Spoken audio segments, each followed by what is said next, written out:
Vienna Boys Choir is going to sing a few.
Hey, thank you very much for being here. I'm Gary Musich. I'm the Vice President of Sales at Meet AC.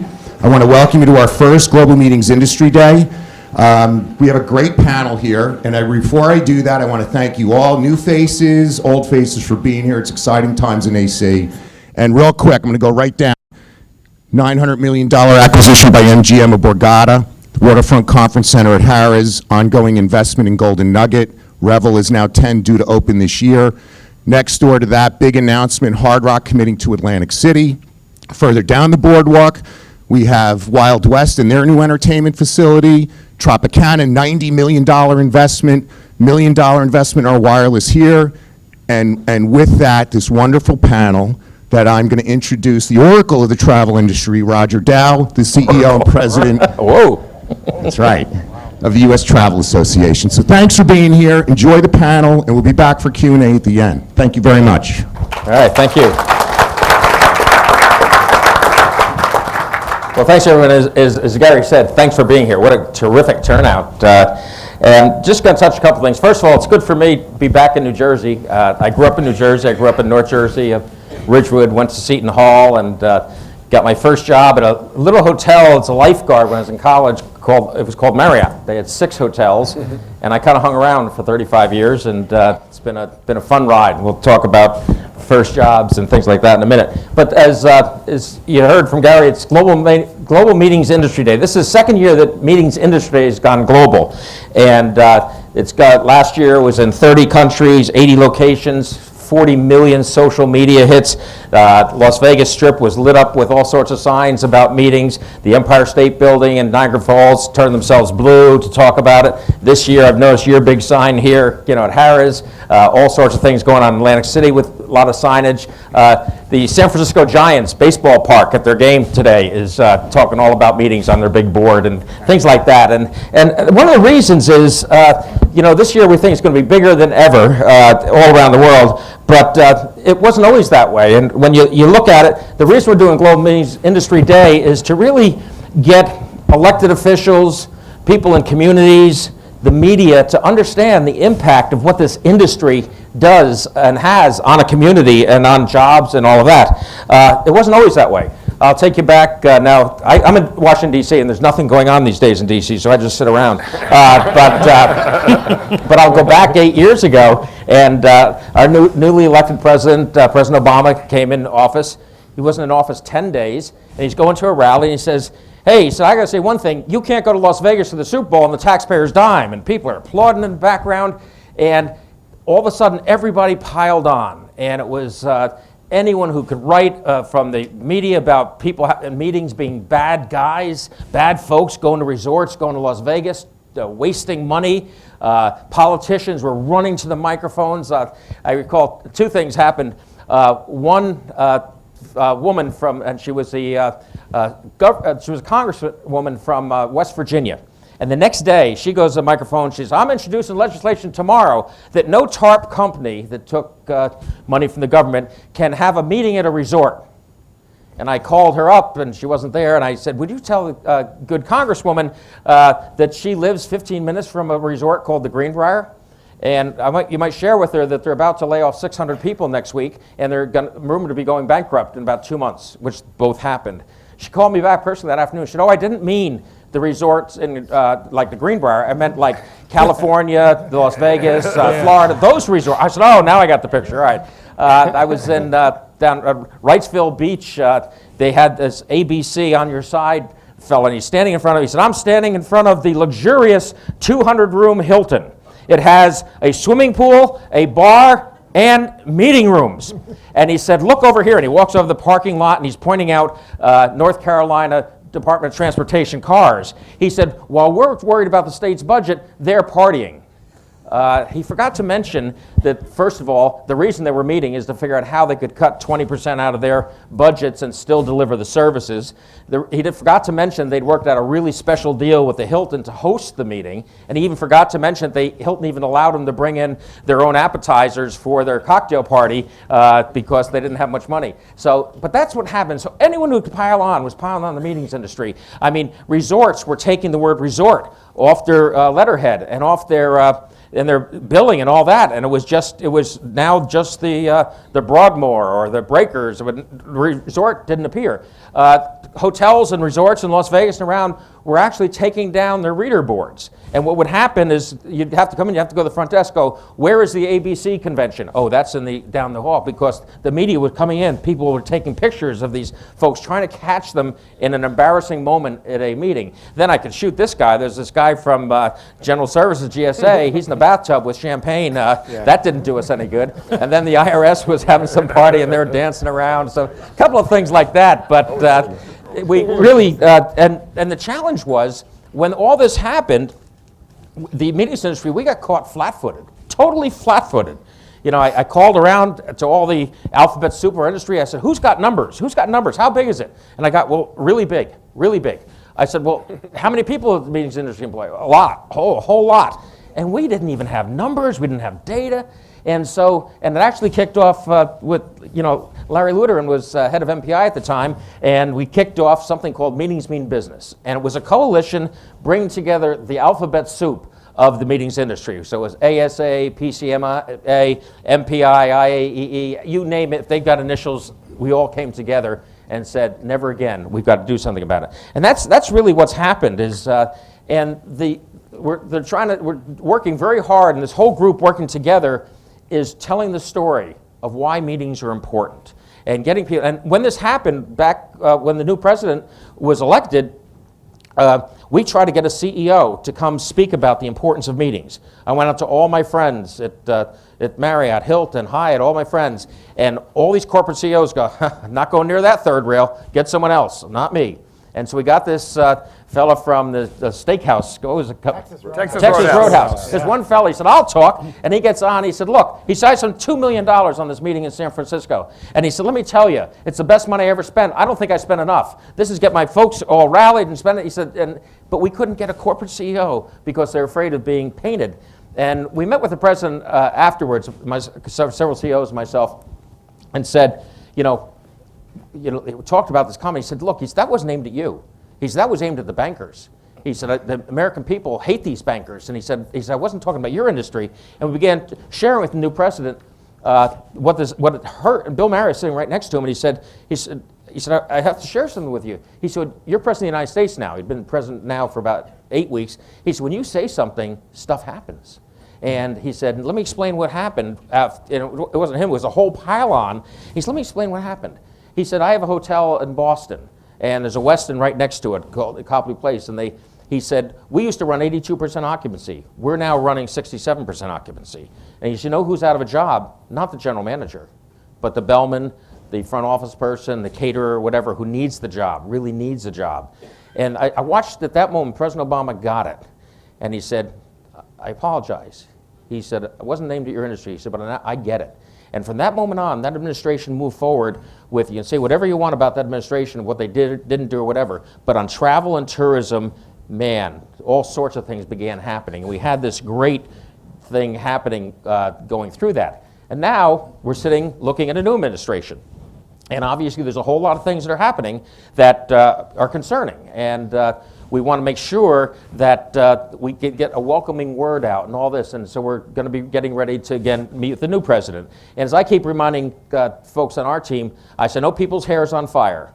But let's understand we're 74 days in. We got 1,465 days. So let's figure out how we partner, how we meet with everybody, and explain the importance of meetings and conventions and face-to-face. So that's what today is all about, and we're going to share some ideas here, and I'm glad we got such a great turnout. First, I'm going to introduce a panel. Sitting right next to me, Jim Wood, who heads up Meet AC. Jim's been a friend of mine forever. Maybe we were chefs together at Benihana once, and maybe he'll tell you about that. That's actually true. Yes, true. Paul Vandeventer, who heads up MPI, Meeting Professionals International. Then we go right down next to him, Carrie Hall, the best-looking person on this panel. Dominguez thinks he is, but really she is. She's the GM of Harrah's and many jobs in Las Vegas, et cetera. And then Larry Luderin. Larry Luderin, great friend from Hilton days, and now is heads up, he's Chief Sales Officer for Freeman AV, the biggest, do all the big conventions around the place. And then Mike Massari, a very good friend of mine from heads up sales for Caesars Entertainment. And rounding out the panel, Mike Dominguez, who heads up all the sales for the MGM International. So this is our panel. So rather than get going and get into it, my first job, I tell you, was a lifeguard. And then I went on. Actually, what happened, I was a lifeguard, and then afterwards, I couldn't get a job, and the GM of the hotel said, "Why don't you go to work for Marriott?" He said, "Someday they might have 100 hotels." I said, "Really?" He said, "Yeah." They had 12 at the time. So I said, "I want to go somewhere." So he said, "Want to go to Houston?" So I went to Houston, and I'm in the employees' cafeteria working with, they put me in housekeeping because I knew about cleaning pools, and I'm in the employees' cafeteria, and I'm watching all these people. They're kind of well-dressed, and they're coming in, and they weren't there, and I'm with my friends, the engineering department and the housekeeping department. I said, "Who are they? Who are those folks?" And I said, "Oh, that's the sales department." I said, "Wow." I said, "What do they do?" They said, "As near as we can figure, nothing." He said, "They just walk around the hotel, give tours, eat a lot of lunches and dinners, nothing." I said, "Oh my God, there is a job that I am qualified for." So I told everybody I want to be in sales. And one of the great things of this industry, and we keep telling the administration, 15 million people work in this as a result of this industry, and it's one of the industries you can come in with not even a college degree. Eric Danziger, who headed up Wyndham and now heads up Trump Hotels, doesn't have a college degree, but headed up 7,000 hotels. Because this is an industry where if you hustle, if you work hard, you can go in from start at an entry-level job and move all the way up to running a department, running a theme park, heading up sales for multi-billion-dollar organizations, heading up one of those organizations. So I'm going to go down the road and just go, Jim, first job, and we'll just talk about. First job, pots and pans washer at a smorgasbord. I couldn't wait to get promoted to dishwasher. So think about that. You think dishwasher is the lowest job in any restaurant? No, it's the pots and pans guy. And it was a 10-cent an hour raise to work the automatic machine, and I was excited when I finally got my promotion. Hey, Paul. Jersey Shore, daytime pumping the containers out of the boats. I'll leave it at that. Nighttime bartending. Some would say a lot of our jobs haven't changed since Exactly. that. Carrie. First job was as a soda jerk, what they called it. So a fountain worker at Boogie's Diner with Forum Shops at Caesar's Palace. Wow. Larry. I was a waiter in the restaurant at the Hilton Walt Disney World when it first opened. And great story because I waited on all the Hilton muckety mucks at the time. And they came in, did a big review. Even Baron Hilton was there. And there was a guy that was running up all of Hilton Global Sales. His name was Bob Dirks. And Bob came in, and he ordered a vodka martini, shaken, not stirred. I'll never forget it. And had his dinner. Came back about 4 months later. I saw him sit down in my section. I came over. I said, "Mr. Dirks, here's your vodka martini, shaken, not stirred. Welcome back." And he said, "Larry, you're going all the way to the top." And it's a true story. I headed up sales for all of Hilton globally, so it was true. But I tell that story because it's a testament to how little things matter in our business, and just that art of anticipating something that somebody wasn't expecting can get you noticed. And I love telling that to young people coming in our business because that's really the key, I think. And Larry misinterpreted and thought he meant he was going all the way to the top for the good vodka for the next person. There's a legendary story that Bob used to drive home, and there was a spot that he would lose service, right, as he went under this bridge, and he would call his wife right before, he would say, "Pour!" It was exactly the time away from his house that it took to pour a vodka martini. It's a true story. When I was 15 years old, driving on my learner's permit, I dropped off a friend at a catering hall in Springfield, Pennsylvania called September's Place, and I had to go to the bathroom, so I walked in, and they had 2 funeral lunches and 2 daytime wedding receptions that were getting started. They had 15 call-outs. So the guy running it said, "You looking for a job?" I said, "No." He goes, "Do you want a job?" I said, "No, I have a job at the metal packing plant in Fallcroft, Pennsylvania." He said, "It pays $7.50 an hour." I said, "I'll take it." And he sent me upstairs to the bridal salon. They put a tuxedo on me. They put me down in the funeral lunch. I did a funeral luncheon at 10 o'clock. I did a wedding reception at noon. I did a wedding reception at 5 o'clock. And the guy... That's great. The part of this story that I probably shouldn't tell is I'm sitting at the chef's table because the guy says, "You're hungry, you need something to eat." So he gives me a plate of food, puts me down, so I'm sitting there, and says, this guy comes in, screaming and yelling, Irish guy. And he starts screaming and yelling at me. He says, "Who are you and why are you eating my food?" He's pointing his finger at it, he's turning red. Screams at me for about 5 minutes. He goes back to the guy who hired me, screams at him for about 5 minutes, goes back to me and he starts screaming. So finally I stood up, I'm 15 years old. I said, "Who am I? Who are you? I got here at 8 o'clock this morning. What time did you get here?" So he can't keep the smile off his face. He walks away, comes back a half hour later. He says, "Son, do you want to make some real money?" I said, "Mr. Burns, I'm sorry. I didn't know you were the owner, and I was completely out of line." He said, "Don't worry about it. You want to make some real money?" I said, "Look, I'm making $7.50 an hour. This is real money." 3 days later, I was a waiter in the a la carte restaurant called the Rose Room, and I was making $200 a shift, and I've never left the hospitality business since. Wow. Great Mike. story. I actually started, not quite as lively as that, but I started at 15 bussing tables with Hyatt Hotels. And it was a part-time job. My parents would not let me work in the middle of the week. It was the only place I could go work on the weekends. And I remember getting up at 5:30 after a late-night football game and getting home at 2 and regretting that, but Mom dragging me out of bed because you have a responsibility. And it was an industry that, candidly, I never thought I'd stay in. And many of us were captured that way. And I do remember it was so much fun because same type of activity, you could get so many different experiences. And I'm getting off. We have a double shift. We have the Baptist convention in. It's 40,000 people in San Antonio. Everything's going crazy. Been working 12 hours, and they're like, "We need help in room service." Okay. So you go from the restaurant, and we go into room service, and I'm running up orders. And I'll never forget because Carol Burnett's staying with us. And she orders. 5 of us show up to a room with her order because everybody was fighting to take this thing up. And the thing I always remember is my first celebrity I've ever really seen and got to know. She opens the door, she's got her hair wet, she's got in a towel, she's in her robe. She laughs because we're all standing there trying to deliver this meal. And she goes, "Have you ever seen the presidential suite?" And we're like, "No." She took us on a tour of the presidential suite of the Hyatt, and we sat and we talked for about 20, and I still have her autograph at home in my home office. And she literally signed the check, and I asked her to sign the back of it to Mike. But that was my first moment of understanding what our industry was and what it meant to, it's my first presidential suite I've ever seen, by the way. But it was that experience that got me hooked because you realize I was tired as hell, and at that moment, you weren't tired anymore because it was just kind of the exclamation point on a really great day. You know, and every one of these stories, it's so great in this industry, and yet we have the reputation of being hamburger flippers and ticket takers. And not one of you in this room, we probably all flipped a hamburger, took a ticket, is flipping hamburgers and taking tickets today. December a year ago, I'm listening to one of these NPR stories or something like this, and they've got a guy on who's head of manpower and someone else. And the host asked him, he said, "The economy's rough." He said, "Is any industry adding jobs?" He said, "Well, 2 are." He said, "Healthcare and hospitality industry." He said, "But they're the dead-end jobs."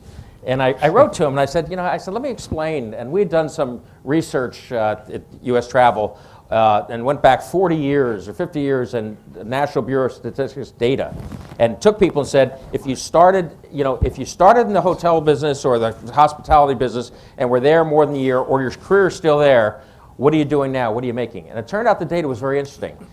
Where this industry is 0.4% less than financial services, which is the highest, but higher career wages than manufacturing, healthcare, you name it, and all that. And that's the story. That story's not known, but stories like this and all over the room of people come in who basically can move up in the industry, and they can work anywhere. You can work in Atlantic City. You can work in Las Vegas. you can work in Singapore, you can work in South Africa, anywhere. There's a job for you. And if you're in technology or if you're in automotive or something like that, there may not be that job. So, hey, Jim, I'm going to talk to you. Since 2014, you've got Meet AC, and you've been on a path pushing things forward. What's going on? Tell me a little about progress, things going on here in Atlantic City. Well, Meet AC was formed June of 2014. We came out of the old Atlantic City Convention and Visitors Authority. So we've had a singular mission, and that is to drive meetings and conventions into Atlantic City, here into this property, the Atlantic City Convention Center, a little bit into Boardwalk Hall, and a lot into the casino properties, into the non-gaming properties. We've had tremendous success. We've seen growth year over year since 2014 was a record year at 171,000 rooms we booked. In 2015, we're in the neighborhood of 250, and last year we finished in the neighborhood of 280,000 rooms booked. Wow. So what we are seeing is excellent growth in the meetings market here in Atlantic City, and so we've been very, very fortunate. We've had a lot of our clients sign multi-year agreements with us now. That was one of our strategies. We're trying to work our calendar 7 years out. In years past, we've been really a 2-year out destination for the meetings market. And one of the big strategies that our team has really embraced, and that is to sell long term, is to drive more business, create greater demand. And I think right now, 88% of the rooms that we have booked are midweek rooms, which was also what the casino properties had wanted. They really don't want as many rooms on the weekends because they've got some other high roller customers that really love the Saturdays especially. So 88% of the volume that we've created is now landing midweek, which really helps the casino properties manage their mix and their yield management very, very well. Great. Hey, Paul, you brought your big WEC meeting here, and what was your impression? You booked it, and then after being here, or what did you hear from members after being here in the city? We have an annual conference for our membership, and our members manage about $24 billion a year in U.S. meeting and event spend, which is about 20% of the total, $122 billion in North America. And what we found from them qualitative when they're here was a excitement and a very positive impression of what AC is doing, what Harrah's is doing with their conference center, what is going on within the venues here. The quantitative survey afterwards, 86% said because they're here, they intend to bring a meeting back. So that's the really positive that you're looking for. I think both Mike and Jim can talk to the booking trend that began when we announced having the event here, and then that we've seen post the event. So very positive overall. Great. Kerry, your career, you've been Venetian, you've been in multiple Caesars properties, you're at your great new hotel there, now you're here. Compare your thoughts, Las Vegas, Atlantic City, now as a GM here. It's interesting, as I was coming up in the business in Las Vegas, late 90s, so it was a similar time frame as to where we're at in Atlantic City now, as Vegas was starting to embrace the meetings business and really evolve into more of a convention and meetings destination with the advent of Venetian and a lot of other properties following suit. So to come here, it's interesting to see AC in a similar place. Mike and I talked about this extensively as to what are the next steps for our property and really the market and understanding the new customer that we have and what do we need to do for that new meetings customer and for the meeting planner, and how do we evolve our properties, how do we speak to them in a new language, how do we really educate our employees and as to the value of those customers and that their needs and wants are different than what we've been doing for the past 30 years. So I see a lot of opportunity there. I know we've embraced a lot of that. We've done a lot of master planning on our property that's very specific to meetings, adding a Starbucks and new fitness center, and just, little things, as you talked about the details of the business that mean so much to people. Breakfast experience for a gamer and for an FIT customer is very different than a meetings customer. And so how do we change that, and how do we staff differently? And it's interesting to have seen that evolution in Las Vegas and then to bring some expertise here to Atlantic City. I'm very excited to be here. I think it's a great time to be in Atlantic City. Similar to you, I grew up in New Jersey, so I spent grade school time here, and I'm very happy to be back with my family. But a lot of people, when I first came out, they said, "You're going to Atlantic City?" I said, "Yeah, I'm going to Atlantic City." I think there's so much opportunity and so much that can be done here. So it's exciting. Wow. There's a lot to this whole Las Vegas comparison that Carrie is mentioning, because people forget, because Las Vegas now is such an important corporate meetings destination, that just 20 years ago, it wasn't at all an important corporate meetings destination. And Roger was still at Marriott at the time, and last night at dinner I asked him, I said, in your 35 years at Marriott, how many times prior to the year 2000 did Las Vegas come up as a competitive situation to the Marriott World Center or one of your other big hotels? And the answer was never. Right. Never. Right? And so now today, 20 years later, that's vastly different. And so Las Vegas in the late 90s was a leisure-dominated market that did some trade show and association meetings. That's not dissimilar to the situation that Atlantic City still today, I think, finds itself in. And so the trick here is, if you want to follow that path, which I think having people with corporate cars, having people that come midweek, having business travel, or really diversifying, if you want to follow that path, and I think you do, that it can be done, and it can happen in a relatively short period of time, and you need the right type of sales organizations like Jim's run, the right type of facilities like you have here, and we have at Harrah's, and Mike's contemplating over at Borgata, and you can find the types of customers that you really want to make that transition. I'm going to stay in this area a little bit then, and I'll get back in a minute, Larry. Okay, so you put big bucks here, your waterfront and all that. What are you seeing? What are you expecting? What's the thought process behind that? Because that was a pretty big step. Yeah, so the idea, I think there were two parts to it, right? So the biggest was that we really wanted to see the market itself diversified, because we're a big player in this market. We have, at the time we had 4, now we have 3 of the properties here. And if this is still a leisure-dominated market 15 years from now, it's going to have the challenges in terms of the volatility that it has today. And so we'd like to see this become a major meetings market. And so we started by building, in conjunction with the CRDA, the Harrah's Waterfront Conference Center. And so that was a $125 million investment, partnership between us and the CRDA. And the goal was to do 2 things. One, to bring a whole new series of customers here. I'll talk about that in a second. But the second and more important goal was to make enough money that other people would take notice. And by other people, I mean people like Borgata and people like Tropicana and people elsewhere in the city. And we want to see Mike and his team build a competitive facility right next door, and a 3rd facility happen on the boardwalk, because we believe if you can get this market to 15% business travel instead of 2%, that this market changes dramatically. You have a better airport situation, you have better restaurants, better hotel rooms, more stable environment, everything. And then the second part of that was this new customer notion, right? And so, I'm proud to say that we've got a 1,000-person corporate meeting with Caterpillar happening this summer. We've got a 1,000-person corporate meeting happening with Olympus this summer. We've got a 2,000-person corporate meeting happening with Ernst & Young this summer. And these are customers that, for 1,000-person meetings, they were not coming to this market before. And it can happen. And Mike can build a facility and get even more customers. We're going to do a site inspection with Bristol Myers Squibb. And so pharmaceuticals, financials, the companies that are based here in the Northeast, they can come here. And it'll make a big difference when they do.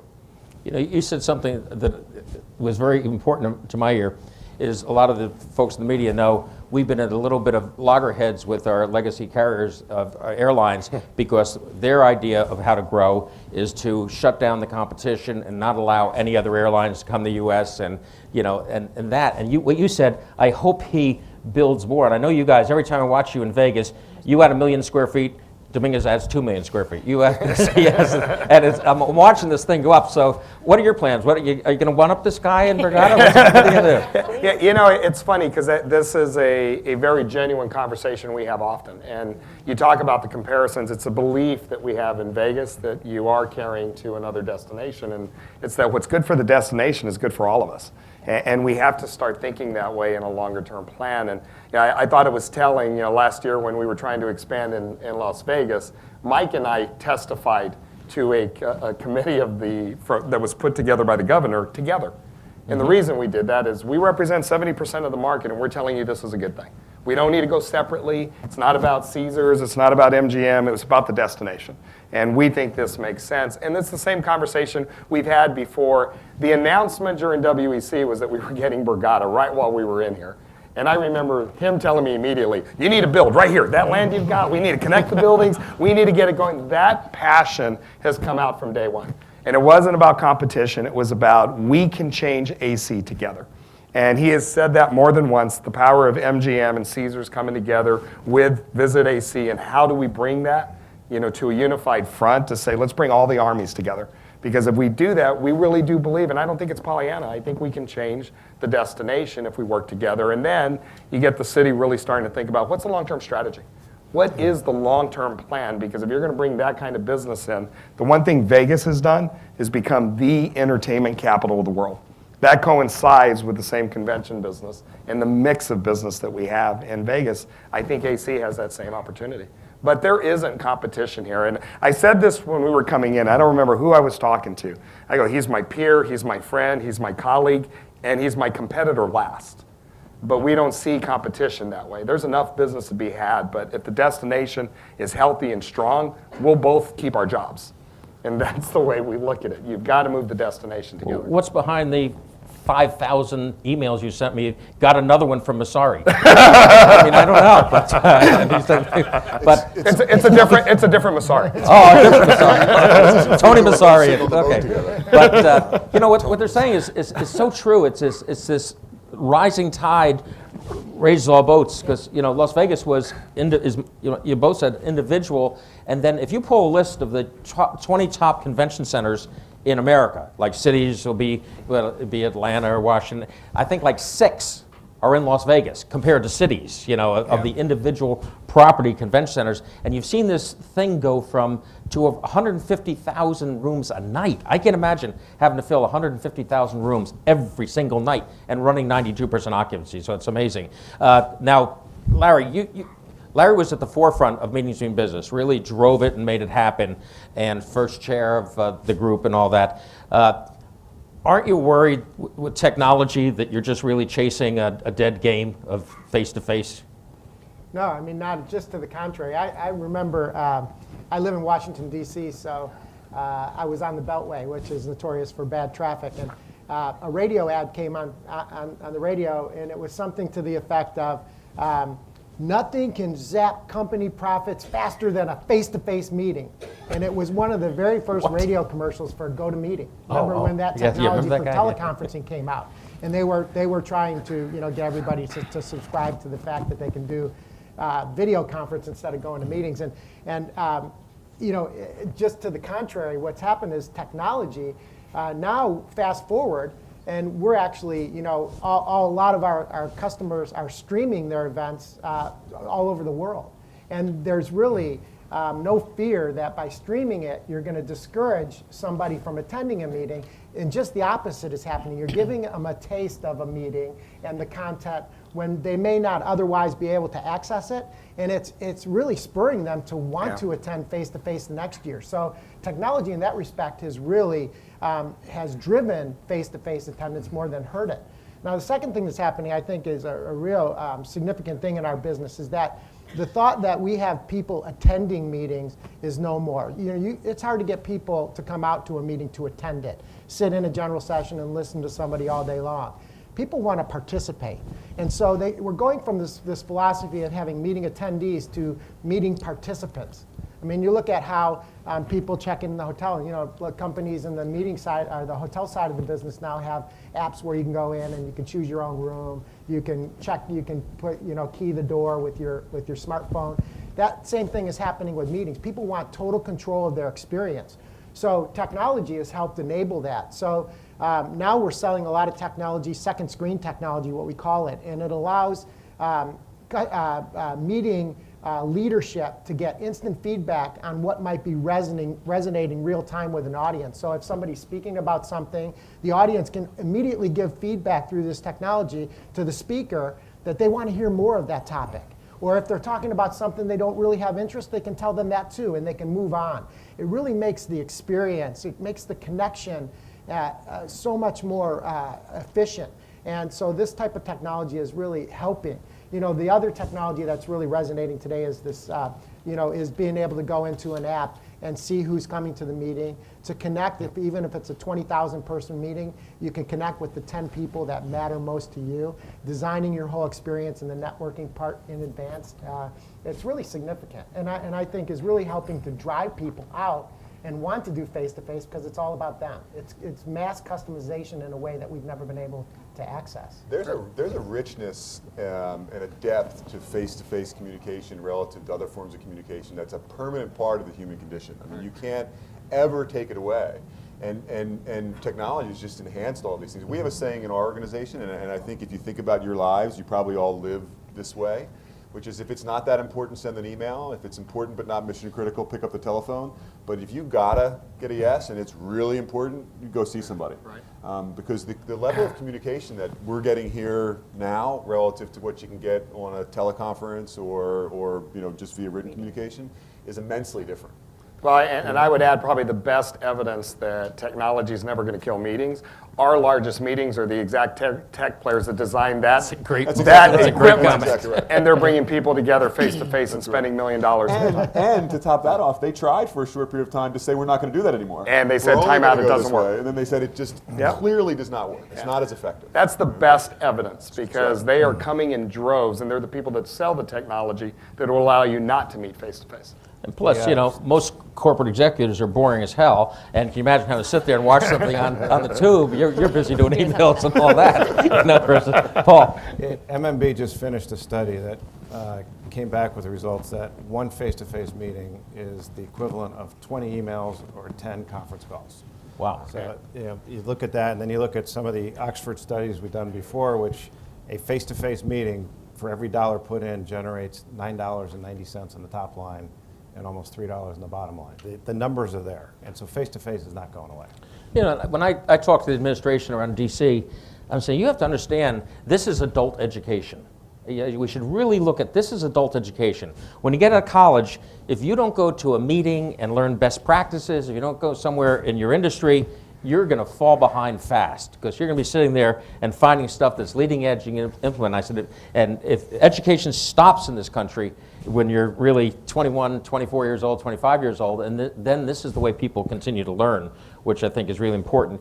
You talk about learning. I was asked to speak at a Penn State graduation of the hotel school, and I talked about 10 things that your professor never told you. And I just thought of it actually, and it was things that I learned. And as I look in the room here, there's a few of us that are probably going to be leaving this industry in the next 10 to 40 years with you, but who knows for me. But the bottom line, got the future out here. Each one of you, give me one bit of advice that you would give to these folks to skyrocket their career or make sure that they're seen as the most relevant person in their organization. Who wants to start? Anybody? What one of the I piece of think advice? you have to tell that story that we talked about last night of the intern. Which one? The intern. Yeah, which one? Be This is careful. an amazing story. No, Like, this I is a love great it. And this story. is about So- relationship building, and we talked about that all last night. Yeah, it's so this great. is a great story. So we've got in our sales and marketing organization, Raina Herrstorfer is here today. She heads up this intern program, and we've got 10 or 15 interns per quarter, and they come in and they're unpaid and they work for 3-4 months, and then they head back to their university. And this particular intern has been with us now for about 3-4 weeks. She goes to a town hall hosted by Mark Vasseur, our CEO, and up on the screen it says, "Send an email to Ask Mark." Now, she's not an employee of our company, she's an intern. She sends an email to Ask Mark and she says, "Hey Mark, it'd be really good to meet you, and I think I have an opportunity for us to meet, and that could be at the going away farewell party for the interns. I'm an intern here in the sales and marketing department," and she said, "You should stop by, and I'd love to meet you." And so I get an email from Christian Stewart, who's Mark's EA, and he says, "Hey, when is this thing? Mark's interested in coming."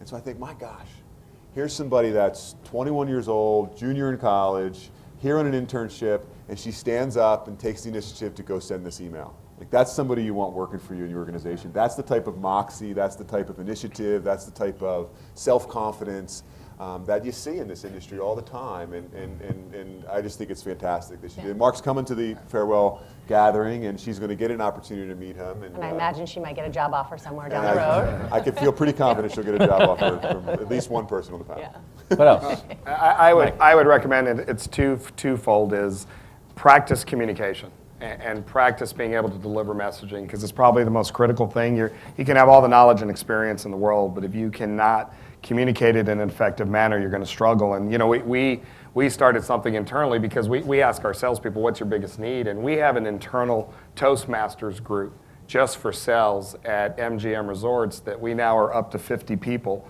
and they're doing it on their own. We don't structure it. All we do is pay for the fee, but they literally get to practice every week.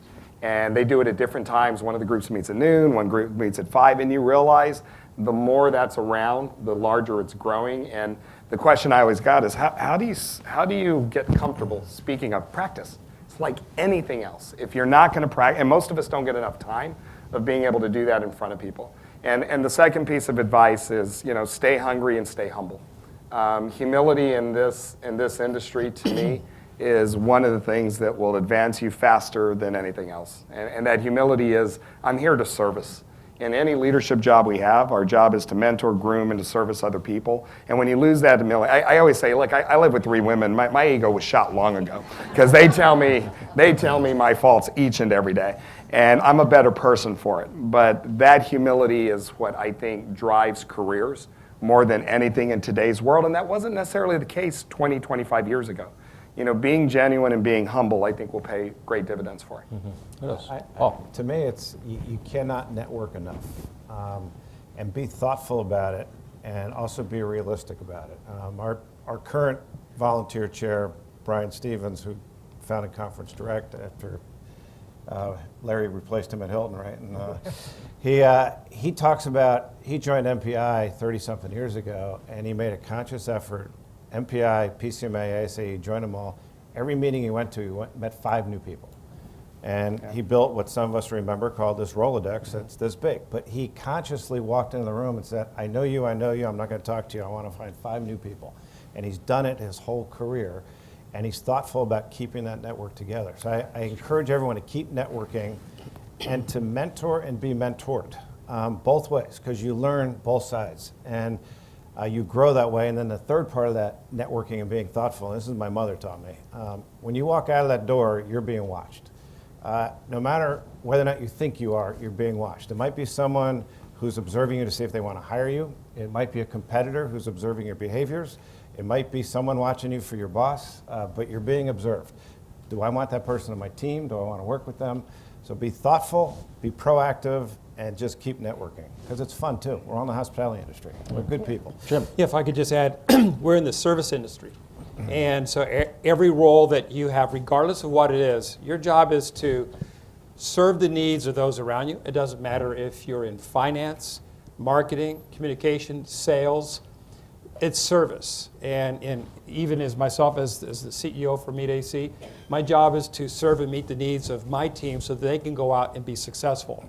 And it doesn't really matter. And I think when you talk about humility and service, they really are critical.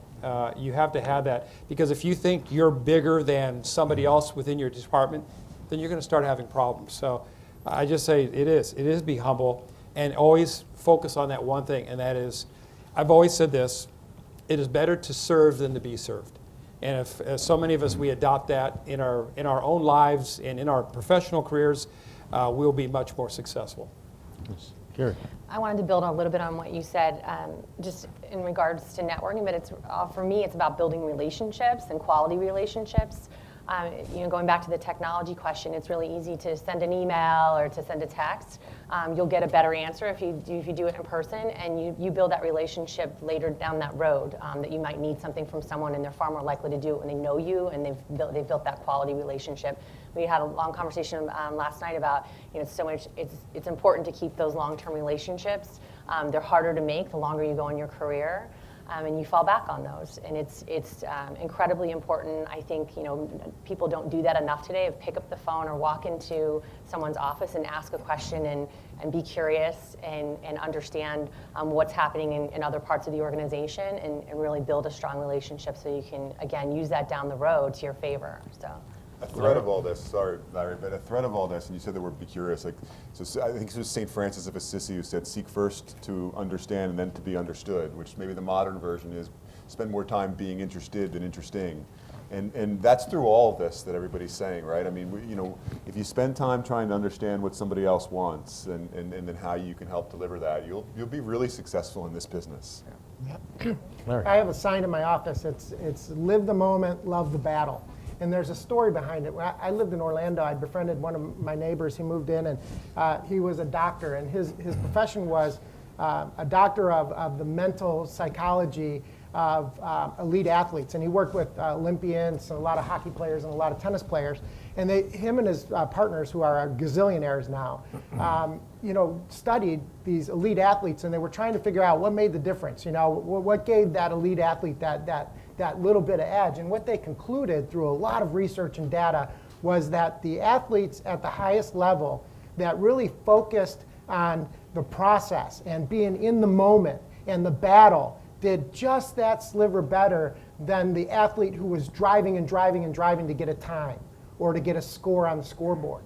And they translated that to business. And they said, companies that are more successful are the ones that focus on the process, that focus on being in the moment. And you extrapolate that to our business. The team members that we have that are really present, and they're taking care of you, and they're anticipating needs, and they're doing everything the right way, even in sales. And you don't get every sale. So if you do all the things right and you're in the moment, you're really loving the battle, the scoreboard's going to take care of itself. And as leaders of salespeople, I know I speak for Mike and Mike too. If you lose a sale, but you've done everything great, and you've loved the process, and there's nothing you debrief and you go, maybe I could have did this better, but I did everything where I was really in it, but I lost a sale. You're okay with that, right? And so live the moment, love the battle, I think is really a great saying and advice I would give to somebody that's coming up. But just enjoy it. Good. And I want to open it in a second. I'm going to add one thing to questions you might have, the panel. Two things that I would think of. One is go down and spend some time with the people that are making it happen for you. Those in sales. Walk. Got a big setup coming up. Walk in the ballroom. I'm not asking you to roll tables, but just say to the salesman, "Hey, great job, fabulous, thank you." And I guarantee you, your rooms will get set up faster. They'll do more for you because you really care. And second is, you just never know. Someone you might meet today might be someone that's the most important person to your career or whatever 10 years from now. So you just never know. And that will now open it up to questions. Thank you. Thanks, everybody. That's good. So, just having a panel like this here kind of does really tell you how far this city's come. And so we'd like some Q&A. Before that, I forgot one. Pam James is here at Resorts, and Pam, I missed that earlier. They added their facility last year, too. It brings the available meeting space in AC to 1.5 million square feet. Wow. This panel's been streamed live while this has been going on, so it's exciting stuff. And I'm going to start. Nobody mentioned that. We wouldn't change our voices. You should have told me I got to be yourself. I'm going to open this up with the first question. And this, of course, will be available to anyone to answer. But what impact do you foresee legalized recreational marijuana use having on the future meetings and conventions industry? You talking to me, dude? Other than, of course, your attendee maybe being a little mellower. I'm worried about start times of meetings. That's going to be a big issue. Yeah, from an AV perspective, we'll deal with more colors.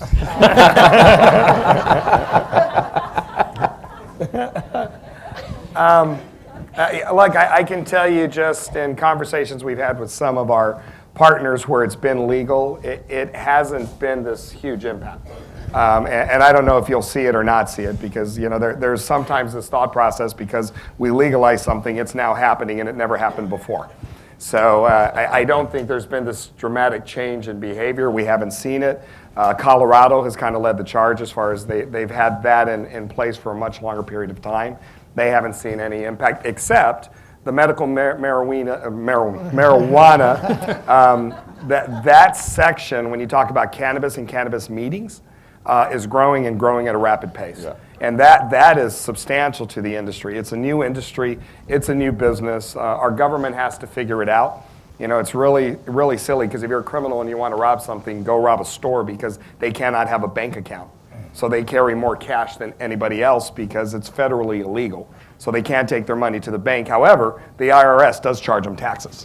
So it's a real interesting phenomenon going on. But we've seen, and I know you've probably seen them as well, the amount of leads we're getting that have to deal with the cannabis arena.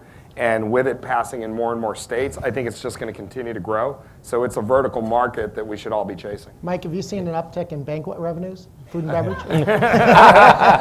Only in brownie sales. Outside of that, we're okay. Only in brownie sales.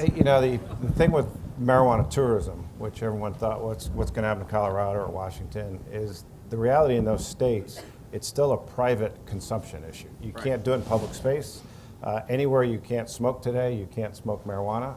So you're talking about people buying it legally, but then taking it home. So this isn't, I can go to the hotel and smoke in the lobby. It's not Amsterdam. It's still very tightly controlled. So you thought that was a silly question? I would appreciate it if you would comment on how you feel President Trump's proposed travel ban or executive order is going to affect the meetings industry. I just want to applaud that you're the first person to call it a proposed travel ban. And Roger and I were just talking about this, because every media request we get, it's the travel. There is no travel ban. There is no ban in place, but we have done a really poor job of communicating that it is a proposed ban. But At one of our meetings of U.S. travel at Broadmoor, we had Terrell Davis, a football player. And I was interviewing him, I asked him, and that's when everyone was talking about concussions. And I said, Terrell, these big hits these days, these monster folks, he said, no. He said, that doesn't cause a concussion. It's tap, tap, tap, tap, tap. He said, when you're in high school, you're in college, you're in pros, he said, you're getting your head hit 1,000 times. And one of the concerns we have, if the tap, tap, tap, tap keeps up, it could have big consequences. As Mike said, small right now, but as I say, the world's hair is on fire over it, and all sorts of things happening. I think it could have been rolled out much more elegantly, first of all. We were begging the administration to, the March 6th second rollout, to say, and this affects a small group of people, it's a short time, we're going to be busy, but most important, we want to welcome people to the United States. We're closed to terrorists, and we're open to all who don't want to do us harm. And we didn't get that message out there. Now, if I was the president, what I would do, he announced January 27th, he wanted 90 days to get vetting in place. I'd declare victory on May 1st and say, okay, got in place what I need, forget it, everybody's welcome, we want you here, and again, those are terrorists, you're not welcome here, and those around the world, we welcome you if you wish us no harm. So I think long term, it could be harmful. We're not seeing the results yet. We've been looking at, we're forward looking, and we're looking at bookings and future bookings and all that. The thing that's hurt most is the dollar. Yes. The strength of the dollar has, it's now very expensive compared to many countries to do business here, and that's a challenge. Second is economies around the world. Brazil is having a real problem, areas in Europe, and then this third factor. So I think it's all three, and I think we have to watch it, and we're turning up the heat in our rhetoric, because I want to be able to say, hey, security is important. Without security, it's job one. There is no travel, zero. But the bottom line, we got to get a welcoming message out there, and we got to get out there fast. And I think all of us in the industry, New York City and companies, changed their whole messaging on welcome, welcome, welcome. We want you, we want you. And I think we all should be doing that. I mean, safety and being welcoming ought not be mutually exclusive. Right.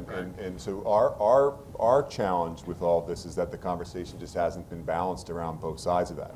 And that it's been dominated around safety, and we just would like to see that be more balanced and include a much bigger piece around the welcoming nature of our country and our tourism business. And for the media in the room, I would take what Roger's saying is it seems to be lumped together, that right now it's all because of the Trump ban or the proposed ban, instead of saying there is some currency issues, there's some economic issues, because the currency issues we've been feeling and seeing since March of last year. Because of the strength of the dollar, we're starting to see it in other travel. And there was somebody I was talking to yesterday, and they're saying, well, the Mexican travelers, they're now going to Canada because it's 25% cheaper in Canada right now. That's not because they're avoiding the United States. It has a lot to do with the economics. When the peso crashes and Canada's now on sale, it's a better value if you're trying to take a vacation that's close by. I think that storyline has to be literally detailed. Because if not, it gets lumped into one conversation. That doesn't help us at all as an industry, because Roger just showed you that it's complex. There's a lot of things that are causing that impact on international traffic. And on the other side, all you have to do is look at France, Brussels, Turkey, Egypt. They're down billions and billions of dollars because of a terrorist act. And one terrorist act tanks everything. So it's that balance you talked about. I think it's very important. More questions? It's like a game show. Go ahead, Patty. Speak loudly. Hi, I'm Patty Millett from New Jersey School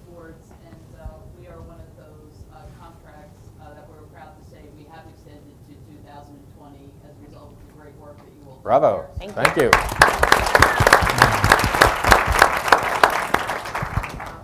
a wonderful group of people, and we are just so proud to be a partner here. So what I'd like to ask, kind of on that notion, is as meeting space expansion in Atlantic City, where do you see that going? Where do you see the focus of that and how that's going to impact, and who you're really targeting for that? I'll let you two I'll go. get started then. Who wants to grab it? I'll get started. Yeah. You can build on it, Jim and Mike. And so this market has done a pretty good job for a decent period of time around the New Jersey association market, around local companies. We would like to see this market become a national market. We would like to see this market begin to draw companies that are based in the Northeast but that have worldwide presence. And instead of taking those meetings to Dallas and to Orlando and to Nashville and to occasionally Las Vegas, to keep those meetings home in the state of New Jersey. And so when you think about Bristol Myers and you think about KPMG and you think about all the great big companies that are located in New Jersey, Pennsylvania, New York, Delaware, we'd like to see those companies keep their meetings here in New Jersey. And so first you have to have the facilities. We're working our way towards that. Second, you have to have the expertise to really execute great meetings at that level, and we're working our way towards that too. And so I'd like this market to continue to be a big player in the state association market, in the local business market, and to add to that, a real big piece of national corporate meetings. And I would echo that. I mean, our conversation is corporate. How do you start to build a corporate base? Because it helps support all the other ancillary business that you're going to see. And Mike and I have talked about this at length. It's the largest catch-22 here because we do need more air access. You can't get it without building that kind of base, but to get that kind of base, I kind of need air access. So it's this huge circle, but we're never going to make dents in it until we start seeing that kind of demand, because then you can start putting pressure on being able to expand, accessibility.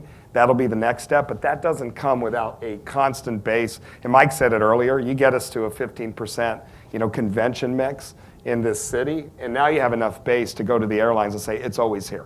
It's always here, and you can fly here, and you're not going to lose money. Going back to the Las Vegas comparison from earlier in our conversation, today the corporate meetings market relative to the entire meetings market in Las Vegas probably represents between 60 and 70%. And you say that's a fair. When we started all doing this in the late 90s, it was probably between 20 and 25%. And so now two things happened though. One is it went from 25 to 65 or 70. At the same time, the meeting space inventory tripled. So the number of corporate meetings that were happening then compared to now has grown by almost 10x. And we think that the same thing can happen here. And this airport notion is really important because airlines make money from the front of the plane, not from the back of the plane. And business travelers are the ones paying for the front of the plane, not leisure travelers. And so if you can get more business travel here, this market needs better airport access, and it's not going to get it as long as it continues to stay 100% leisure or 98% leisure. If you can get the front of the plane dominated by business travelers who say, I don't care how much it costs, I got to be there Monday at 4 o'clock, then you can really get an airport victory, and that will help the market for all segments. What we're seeing in terms of demand, the demand from what we've created, what we've seen, what we've measured since really going back to August 31st, 2014 till now, we've seen our tentative demand increase by 70%. So the demand for this market is growing, and it's growing in a relatively very good pace. We've seen our consumption benchmarks grow by almost 80% over the last couple of years. So we're seeing the growth, and so what has that done? It has precipitated Resorts Atlantic City to add a conference center. It's caused the Claridge to add 15,000 square feet of meeting space. It also has the Borgata adding additional meeting space. And of course, we know about the Waterfront Conference Center with their successes and the size of that facility. So as demand increases, we're going to see the increase in the facilities being added to this marketplace, which then, as Roger would say, the tide's raising all the boats. And so we hope to continue to see this growth. That's what we're trying to do as Meet AC. We're out there marketing the destination. We've got a sales team that's covering all the market segments that are out there, trying to drive more demand into this marketplace. We formed the Sports Commission a year ago, and we've seen significant growth in sports conventions coming to this place. And so again, it's everybody doing their part here and everybody doing their part there is helping us grow the market for Atlantic City. And I would add that time's critical here because there's a window of opportunity right now. In North America over the last 4 years, everything that's been opening is non-convention. You know, 70% of everything opening in the United States as far as new supply has been limited inventory. It's the Courtyards by Marriott, the Hampton Inns, because that has been the regulatory environment during that time frame. So why is that important? We're opening hotels and we're reducing the amount of square feet of meeting space per guest room. So that demand you're talking about, part of it is there because in the US you cannot find space. And Atlantic City is one of the few destinations that's been growing new space over that time frame. Vegas is one of the destinations that's been growing new space over that time frame. That starts to give in 20 and 21. You're starting to see new space start to come in. So I'm just saying there has to be a sense of urgency for Atlantic City to do it and do it now, and to make sure we have the messaging and that this is the focus, because the opportunity is going to be there over the next 3 years just from compression in the meetings environment in the US. So it's a great time to be having this same messaging. We have a couple more. I can probably speak just as loud without the microphone. So we are always, first, thank you. You guys are a great panel. We're trying to have our participants make it more innovative. Each event, you're trying to outdo yourself. Obviously, budgets are smaller.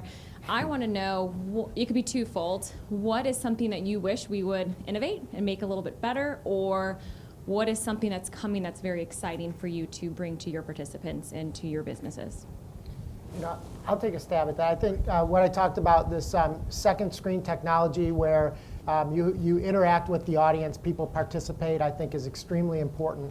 One of the pieces of technology that I'm very excited about, and it's kind of like a computer that you're opening for the first time. You know it does a million things, but you're not quite sure, is virtual reality. You know, we're just starting to, we're into the technology. We're one of the first investors in it. And it's, you know, we haven't really figured out all the ways that it can enhance something. Of course, you know, it's nice to be able to sit somewhere and put on some goggles and watch a concert. You know, that's pretty basic stuff. But I'll share a story of, I think it kind of opened up my eyes to what VR could do. We were hired, Freeman was hired by a company that is into humanitarian issues, and they were trying to raise some money for some things that were going on in Syria.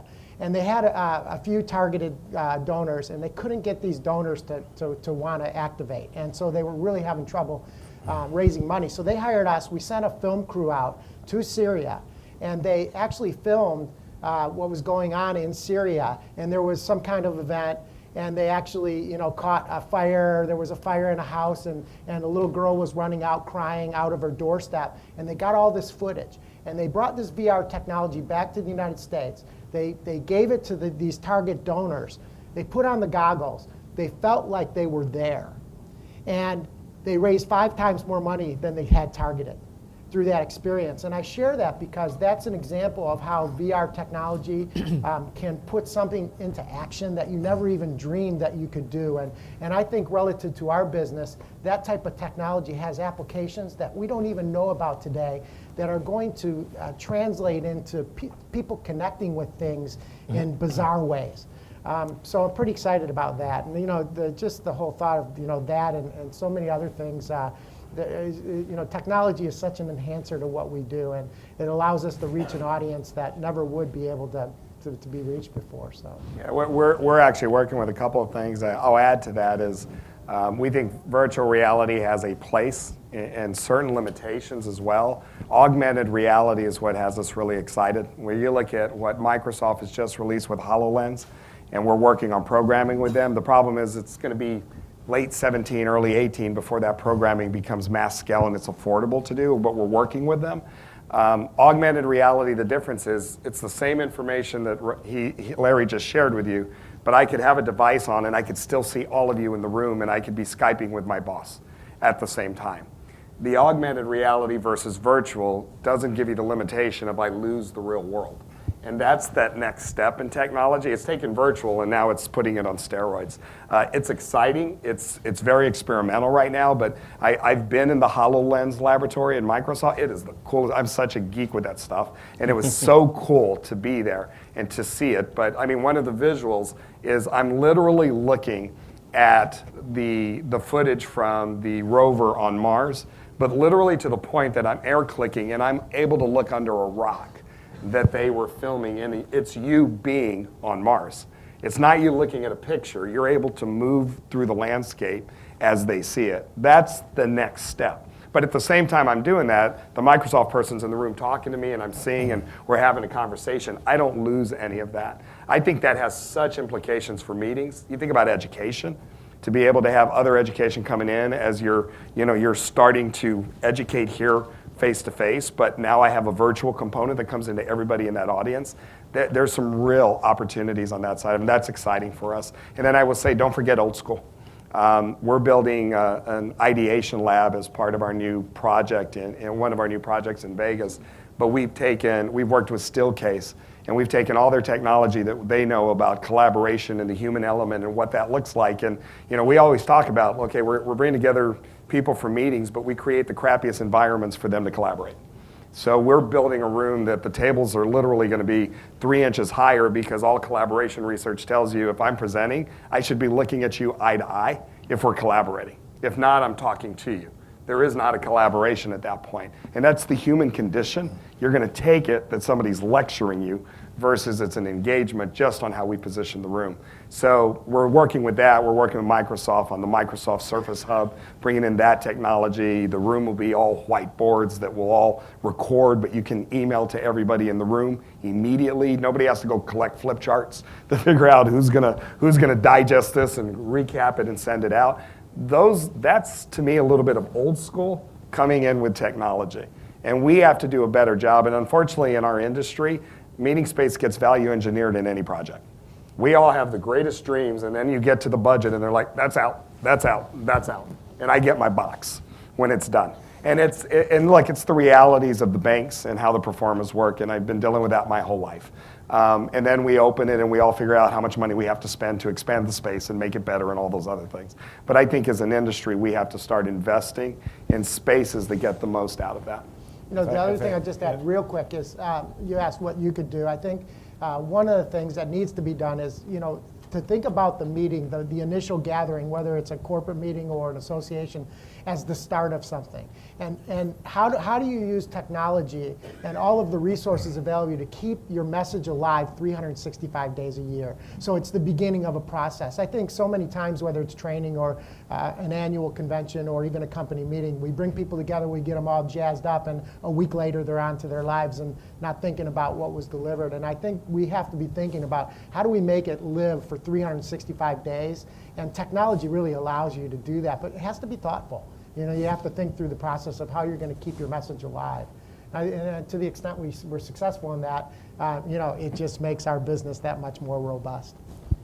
To build on that, keeping the event alive, to build on Mike, the old school, planners now, they're being asked to deliver more content that's denser in a shorter period of time.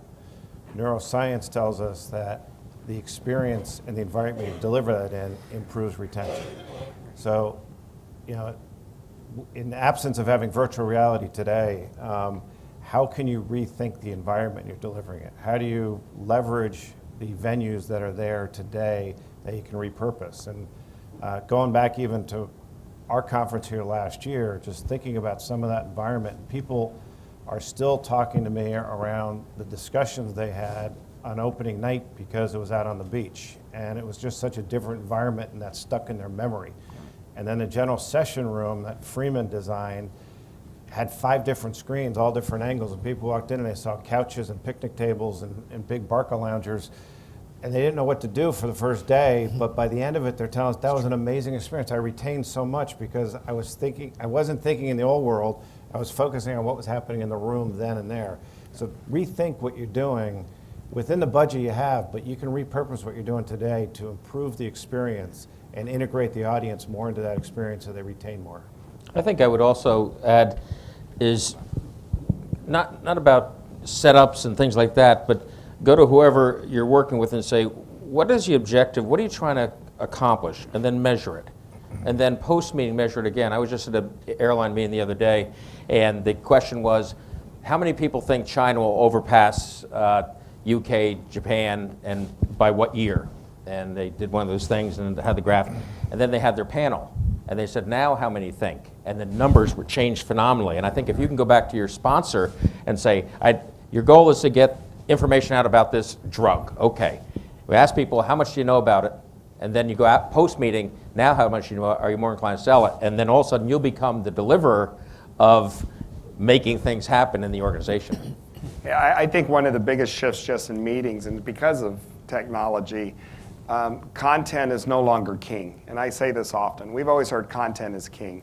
I can Google or YouTube anything I want to learn today. Context is king, and that's what meetings should be providing today.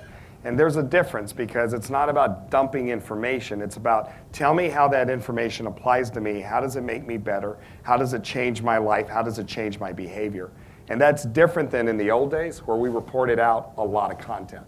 And that's a subtle shift, but we have to start focusing on context in meetings versus the content. And I even tee that up to our trade media. It's how do you take that information, and it's almost TED style. In just a couple of paragraphs, tell me the data. Now tell me what it means to me. Tell me how I should be changing behavior and tell me how I should be using it. But I think every planner's challenged with that today because you're not coming to the meeting because of good content. It's the locker room conversation or the water cooler conversation in between that we're trying to figure out what we're going to do with it. What meetings are you going to that have locker rooms? One more question. I use the large voice. So many powerful themes here. What we're speaking about, you can extrapolate out to life itself. We're talking about humility, good citizenship, good business practice. This cuts across many dimensions and barriers. This is a very exciting time for our wonderful industry right now. Massive change, not just redimension, new time, new place. To curate that and preserve it and protect the future, is there an opportunity to take, Pat, from the schools, we talk about adult education, meetings is a global distributed network for content, knowledge, and context. Is there a way to transform everything that's happening right now into sort of capture, curate, and turn into a curriculum that could be delivered to an even younger level? There's internships, obviously hospitality, graduate schools teach on some of this, but a real educational process that reaches earlier at the high school level. I remember the vacuum of school. I didn't know what the hell was going on. The context of what I was learning and how it might serve the future. Right. There was a huge disconnect. You can sort of model the meetings business environment for people at, I try and tell my kids this. I ask people, do you know about meetings means business? It's a message that could go much further and much deeper. I'd just like to start with, thank you for bringing that up. And Michael asked earlier the media to kind of get the message out.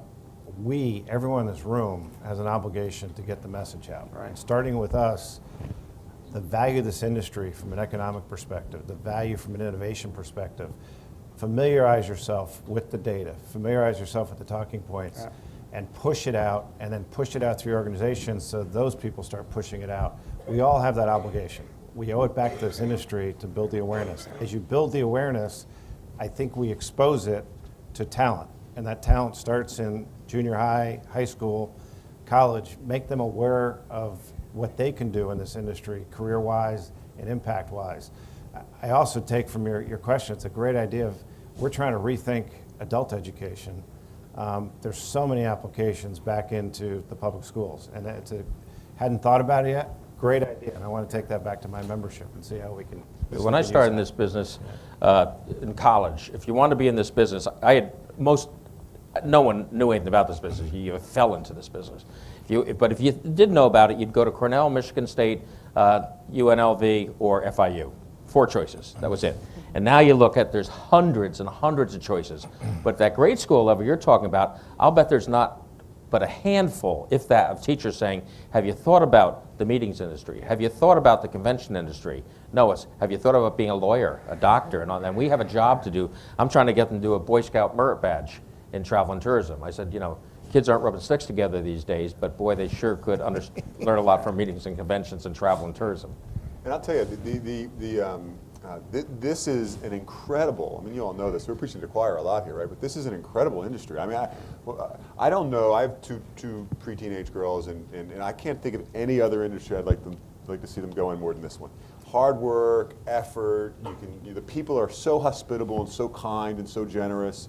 the experiences that you get to participate in are incredible. I mean, and I think this industry has a lot of runway left. I think it's got 10, 15, 20 years worth of continued growth, continued sophistication increases, continued evolution. I think it's a fantastic industry, and I recommend it to my kids. And I think we should all, to Paul's point, take a few minutes of our day every day to talk about our industry in the terms of which we find it. I think it would do the industry quite well. Jeff, we're chasing that. I mean, that's a great idea on the education side. And we've even talked about part of the reason we chase our tails as an industry is that, we get into a downturn, every CEO, CFO starts cutting meetings because it's an expense, we don't need it, we need to get rid of it. And I think until we start getting even just an hour of your MBA program being part of the data that we know with MMBC and US Travel and the power of meeting and coming together, until that becomes part of a curriculum that every future CEO and CFO is going through, we're going to continue to chase our tail. Because we have not figured out how to say, how does part of an MBA program talk about the importance of meeting face-to-face and the dollars it drives? And then you talk about the younger. If we can start younger, hit older, we kind of meet in the middle somewhere. I don't know how to do that, but it's a wonderful idea. And the responsibility that Paul talked about, we always joke, until you can go to Thanksgiving and the people in that room actually know what the hell you do, we're not going to make any progress. Because, they think I'm a travel agent for Vegas when I'm at home. and I start getting the request at Thanksgiving. And one quick answer to the question from the audience, and then that wraps it up. I'm Jeff Victor.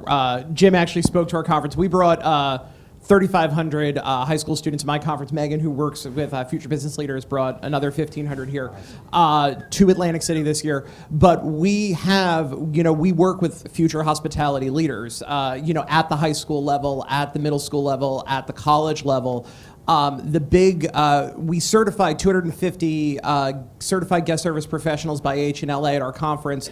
So we're doing that. The biggest disconnect that we're seeing from our perspective is we've got to get the adults and the parents on board with it, because they look at this as, oh, this is an alternative to the college path, not so much the college path, and then moving into the careers. But that it does exist, and in terms of how to build that, it's working with student organizations. Like we work with Marriott, but we don't work. We've just started to build our relationship with Caesars, with working with you guys. But we don't work with Caesars. We don't work with MGM. We don't work with Boyd. We don't work with Freeman. So that's really getting the exposure of the students to this is great. Ridgewood High School had 150 kids at my conference. Really? Wow. And they're sending 45 of them in hospitality to international competition. Kids. They're the smart kids. They're the smart kids. So, I mean, that's what we got. So. Oh, yes, thank you. Skip the generation. That's great. So thank you very much. Please join me in thanking our panel. We have a wonderful lunch across the way by our partners with our convention center, Spectra and Spectra Food Service. Thank you again very much on behalf of everybody in Atlantic City. It was funny. I did a career day for my kids. And they actually,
the intern, and then coordinator.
Well, good afternoon, everyone. I'm going to try to talk over the music that is downstairs and everybody having a good time at your. If I could just get your attention for 2 seconds. If you would just go kindly take your seats. The program will start in just a few minutes. We got a few guest speakers for you, but we would like to start serving, so you've got an appetizer in front of you. And as we say every time that we're at a banquet, bon appetit.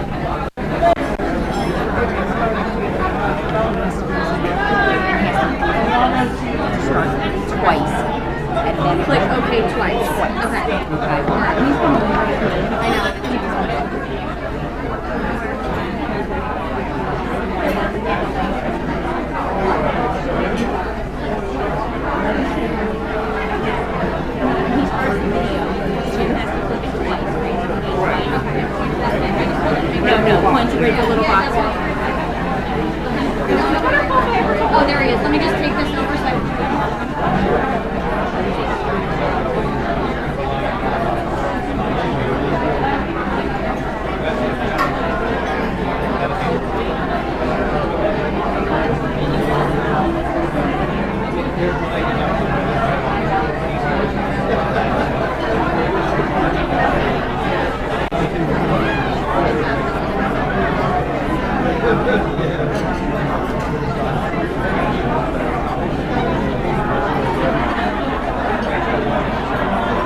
Right now it's sleeping, so this is the box. Yeah. One okay wakes it up? Yeah, wake it up and then we'll go to the to a screen that has the movie on it. The movie will start and then you have to play one more time to get to play. So how long is the delay on the first click to the second click? It's pretty spontaneous. Okay, I'll just leave this here. Okay.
We'll be good.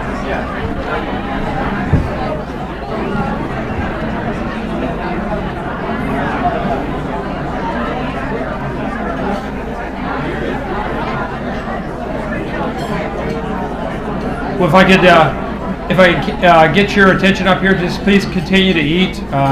We got a couple of folks that would like to welcome everyone in here today into Atlantic City, but please continue. We're going to continue to serve as we go along today. We certainly have a very busy convention center today with a couple of groups in, so if you hear some music, that's our music educators. They're performing and doing things, and sometimes they break out in some impromptu singing. So I think that just kind of adds to the ambiance of what meetings means. Being in a facility where there's multiple meetings going on at the same time is always, how shall I say, music to our ears. Yeah, I know, that was a groaner. Let me first introduce to you the Mayor of Atlantic City, Mr. Don Guardian.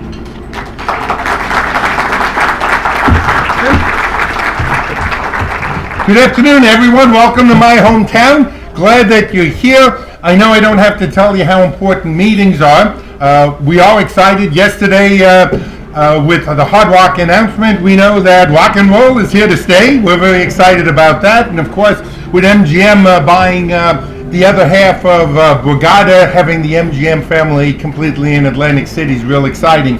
I do want to share a story. I asked our senator if he told you this story, so I'll tell you the value of meetings. If it wasn't for this meeting, there would be no Borgata today. Jim Whalen was mayor of Atlantic City. He goes to some gaming conference. He's at the social. He really doesn't want to hang and talk to people he doesn't know. So he's kind of leaning against the pole. Who's leaning against the pole? Some other guy. Jim says, "Hi, my name's Jim." This guy says, "Hi, my name is Billy." Jim says, "What are you in?" He goes, "Gaming." And he goes, "Well, I'm the mayor of Atlantic City. Why don't you come down?" He goes, not our cup of tea. Really not interested. We know where we want to be. And honestly, Mayor, I know where I want to be for the next 20 to 30 years. And Jim continues on, as a mayor does, trying to sell Atlantic City. Tell him if he doesn't like the boardwalk, he's got 140 acres on the other side of great land. And Billy says he's not interested in all. About a year later, Jim says he's at his desk, and his chief of staff says, "You got a phone call from some guy named Billy that you met at some conference a year ago."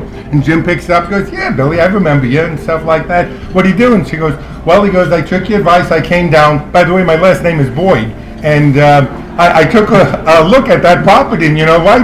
Boyd Gaming is absolutely interested in Atlantic City." And that's what happened. That was from one meeting that he went and a couple $100 that he had to spend and the hotel room and things. So meetings are real important. Atlantic City, we're real excited. We have Stockton University. It's really going to transform our city because it's going to become part of the fabric of our great urban area here. It's going to be a full campus. It'll be opened up in September of 2018. You have 500 students initially that'll be living here year-round on a dormitory, on the boardwalk actually, and then the academic buildings behind it. South Jersey Gas is our utility provider, and they are also building their corporate office in Atlantic City, scheduled to open 2018, also under construction. The boardwalk itself, some of it we lost in the 42 storm, some of it in the 62 nor'easter that hadn't been replaced. Right now I can tell you for the last 18 months, the last mile and a half of the boardwalk is actually being built. And because of it, it's not just exciting because you want to walk, you want to bicycle, you want to rollerblade on it. It's important because it's opening up a ton of area that look blighted right now, but in another couple of months it's going to be oceanfront property. We know that the flagship at the end of the island, when the boardwalk reaches it, they're going to spend $5 million doing a flyover the street so they can open up to a 300-seat outdoor entertainment and dining experience.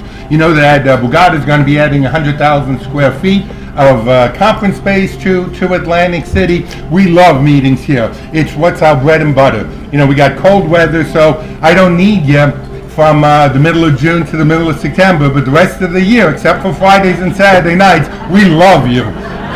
So I want to just tell you we're very excited. You have Hard Rock announcing their exciting plans. I think they bring a lot of vitality and excitement back to the city with another class operation and what was the gem of the boardwalk, the Taj, which I'm sure will be once again. And right next door you have the Showboat, which Bart Gladstein, if you're from the area, you know, he worked wonders over in Philadelphia at Northern Liberties, and he just teased us yesterday about being the national esports capital of the country, and so he'll be rolling that out a little by little in Bart style so that he just kind of keeps teasing us until it all comes together. But that's actually connected to the new Hard Rock. Across the street, we have Steel Pier, been there for 100 years, but if you go up there now, you'll see a lot of steel because they're going to be adding a 22-story observation wheel with enclosed heated and air-conditioned gondolas, and right in front 250 units of upscale housing that we haven't seen for about 10 years in the city. So we're very excited. You know, we hit bottom, we get it and things, but we're a great place to come for meetings. You're not going to beat the quality of the hotels and casino hotels, the spas, the nightclubs, and the 150 restaurants that you have right here in Atlantic City. If your people come here and they're not having fun, they're not capable of having fun. Because our forefathers built this place 160 years ago for people to come and party, and every mayor since knows that it's our obligation to make sure that you have a good time when you come to our city. So thank you. Enjoy your fine lunch today. Enjoy your stay in Atlantic City. Thank you for coming, but more important, let me know if I can do anything to help you recruit new people to have their business conference and meetings right here in the gem along the Jersey Shore, Atlantic City, New Jersey. Have a great lunch.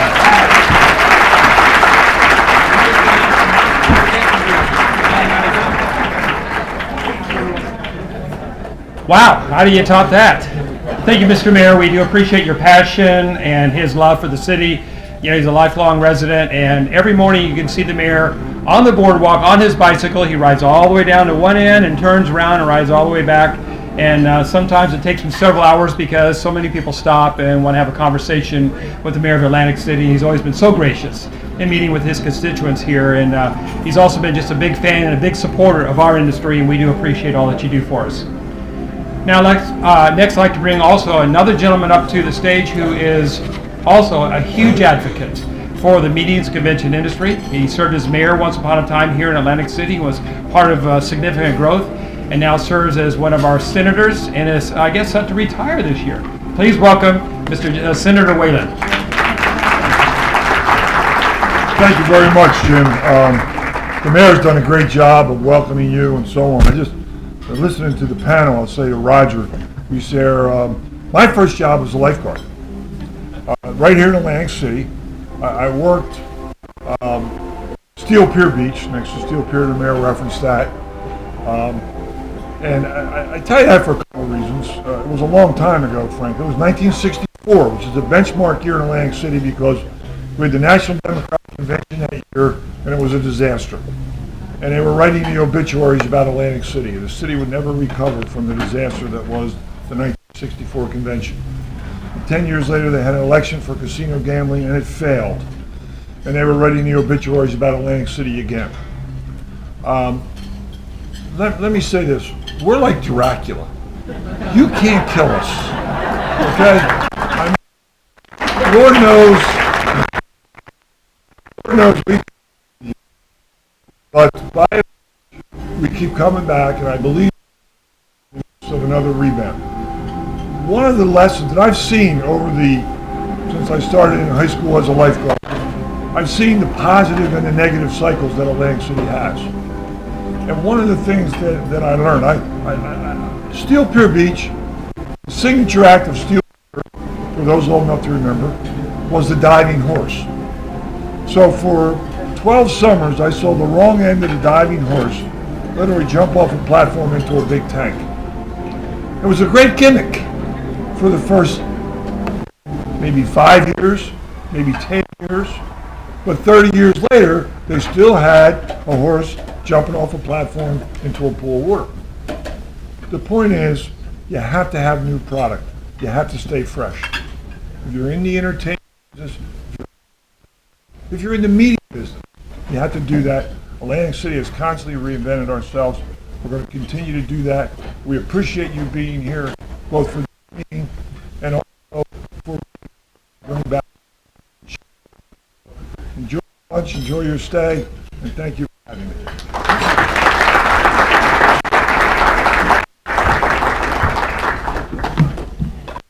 Senator Whalen for giving us our new marketing campaign, that we are Dracula, you can't kill us.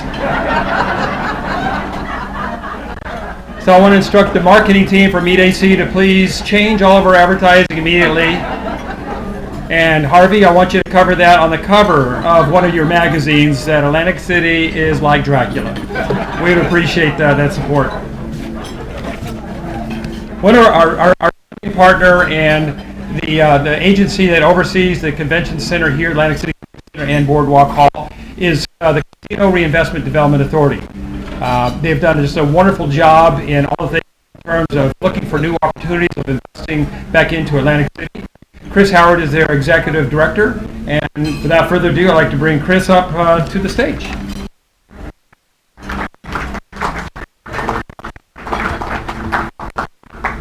Good afternoon.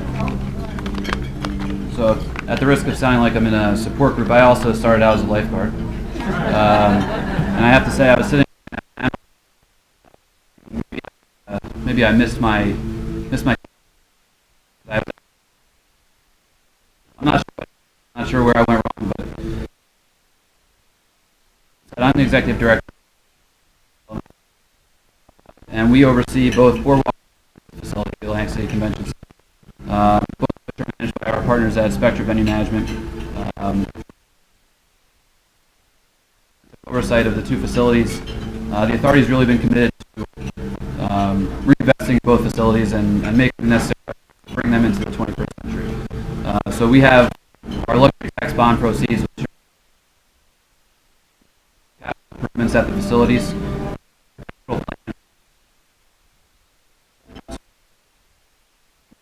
Facilities, not but upgrade opportunities, and also to reduce our expenses, and not just our expenses, but the expenses of those trying to have the promoters, the organizers, for all the events facilities. Investment. The reason we're investing millions of dollars in these is pretty simple. The impact that these events have on our events that we bring in, we recognize how important these are. So I was actually looking at some of the nice stuff to provide for us.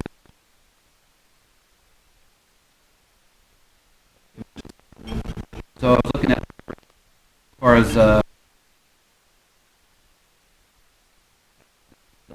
pretty staggering. So in the past 20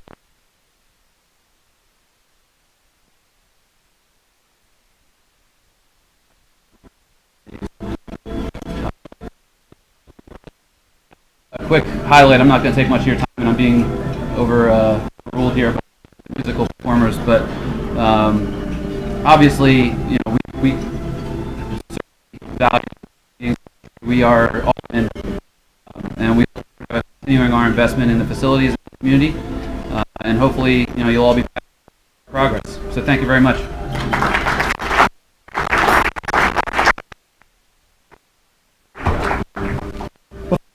What I touched on was that convention centers are economic engines.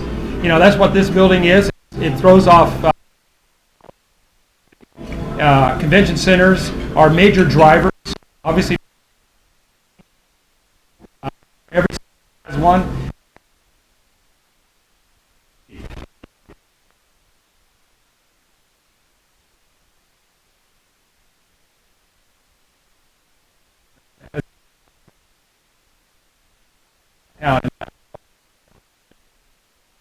You have thousands of people coming to this building and walking the street, shopping. Impact. I'm going to continue.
interaction is just so much more meaningful and essential.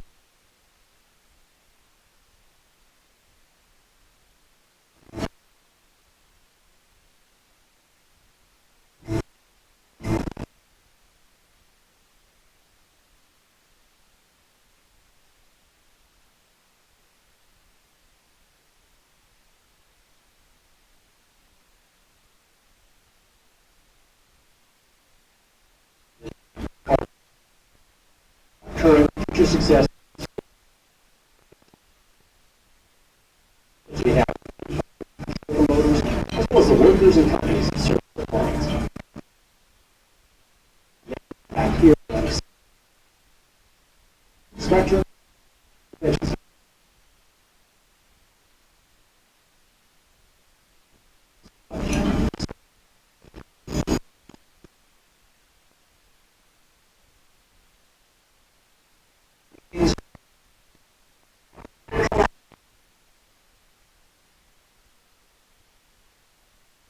Shopping.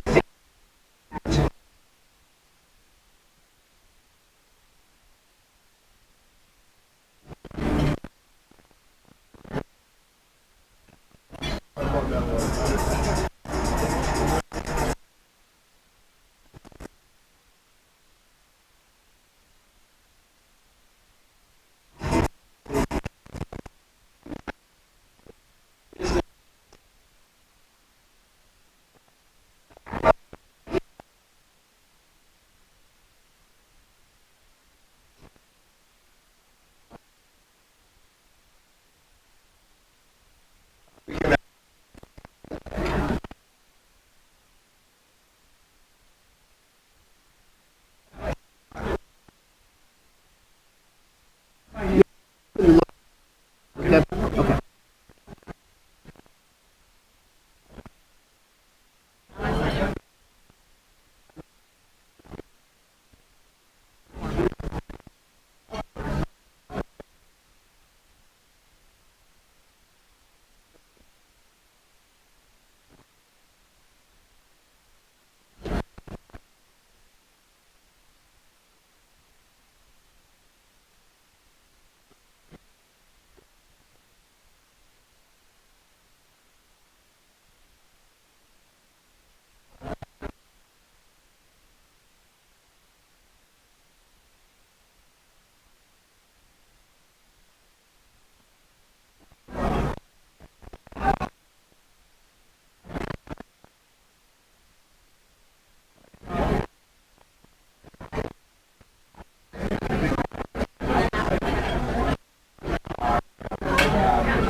Well, folks, take a moment to thank everybody for being here today. One of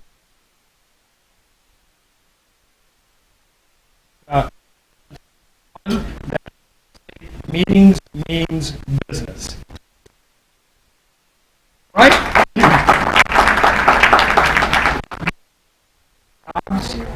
Which is also so important for every community across this nation. And we hope that everyone in this room will continue to be strong, and advocacy is so important for what we do. So as you're out there and you're meeting with people,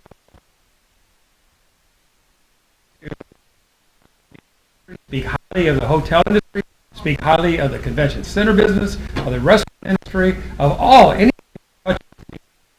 professional meeting planner. Speak highly of what you do, planner. You're a meeting professional, and we really want to make sure that thank our speakers for being here, for coming in. Panel did a great job today, so thank you all for taking time out and coming here to Atlantic City. We appreciate it. And lastly, I think we have educational sessions in room 304, which are to happen immediately as soon as you finish your dessert. So those who are hanging around afterwards, 304 educational sessions. And from that, again, I bid you a fair adieu, and thank you all so much for being part of Global Meetings Industry Day. Thank you.